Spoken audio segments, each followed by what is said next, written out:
I think if I got fatigued again or sick, I'd probably stop treatments just so I can enjoy what I have.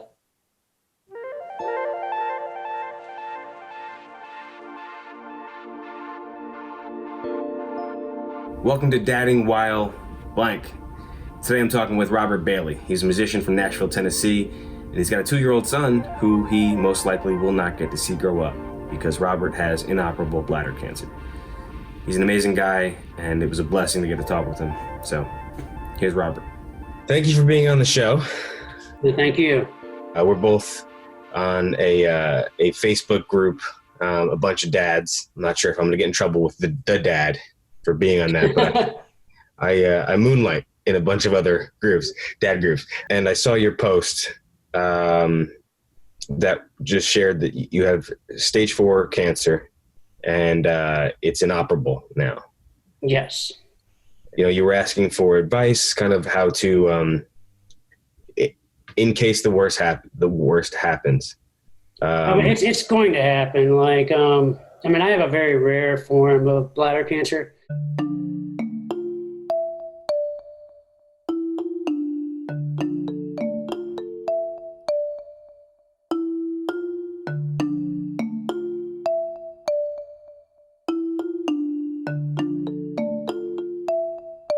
I know my son's probably not going to remember me. You know, he's kind of young. So just trying to find things that I can leave that tell him who I was, who I am. It's kind of nice I get to do that, right? Like on my own terms. Like, you know, I'm just not here one day and gone the next, right? Like that would suck. At least I get to plan it out a little bit. If I die in 3 months, he's not really going to know who I was at all.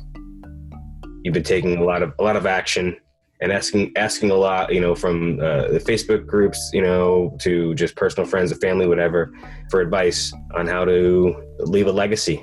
Yeah. What's that been like? It's emotional. It's very emotional. I guess it started when I had to actually create a will, which I should have done a long time ago.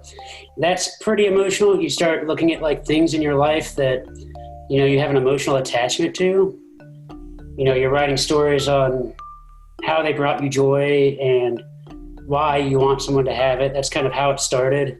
You know, wow, like this old guitar isn't just a piece of wood. It's carried me through a lot. You know, I'm leaving him stuff, but how does he get to know me? I can say this guitar meant this to me because of this, but it doesn't tell the story of who I am. It doesn't say, you know, this is what I like, this is what I enjoy. People brought up making birthday cards for every year. That was intense. And you're writing these birthday cards and you're just like, holy shit, he's going to grow up fast because you're going 3, 4, 5, 6, 7, you know, you're like, you realize he doesn't have a lot of time to grow up till he's 15, 20, you know, 21.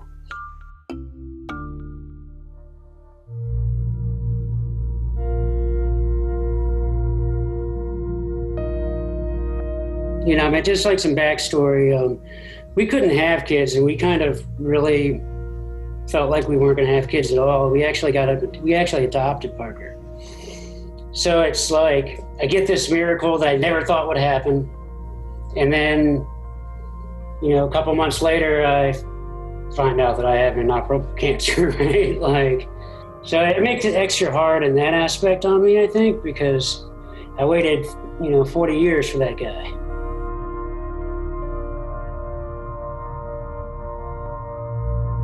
I was going through a lot of like kidney failure issues. I was going into the hospital a lot. My kidneys were failing. I was peeing blood. You know, I lost control of my bladder. And I kept on going back to the doctors. And, you know, I had, they put in stents to try to save my kidneys and things like that. But they just misdiagnosed me. The pain was so intense that I couldn't walk. I couldn't drive my car. You know, so something was definitely seriously wrong.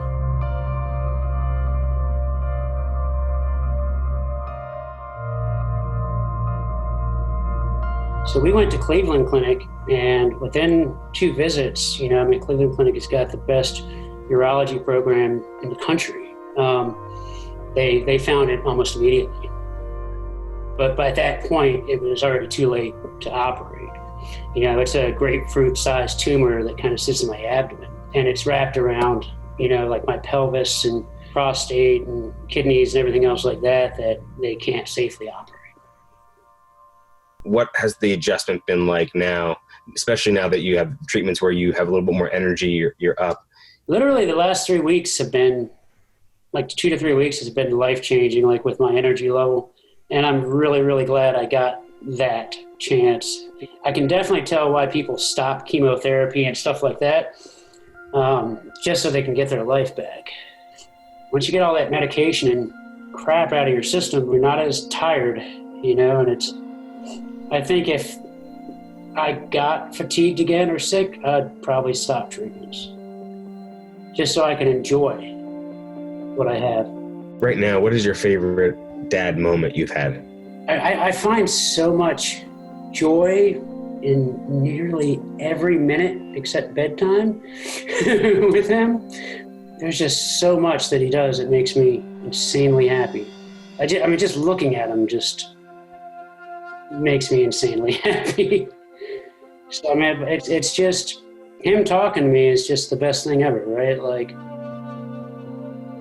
there's not really like a significant moment, beyond like every day.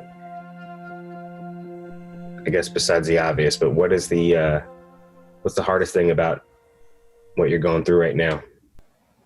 That he's too young to understand. One day he's just going to wake up and I'm not there. He's just going to be wondering where Dad went. Sorry. Watching your journey as much as I've been able to, it's reminded me, how important it is to just make the most of every day, with your child and not take it for granted. It can come fast, man. Mine did. It can come very fast. Yeah. So I appreciate you sharing. For dads out there or any parents that are battling for their life, any thoughts that you hold tight to while you're in your own battle? Take nothing for granted. I let the people close to me know what they mean to me. Don't get angry. When I go outside and I feel the sun, it's like, I know I'm not going to feel that much longer, and I think about it all the time. It's not something that ever goes away. Appreciate every day. Like, you have no idea what's going to happen tomorrow. You'll be a much happier person. I'm a much happier person since I found out I was dying, oddly enough. I think for any dad, this is the worst nightmare. We want to be able to see our sons grow up and share that and be a part of their lives, and you will be.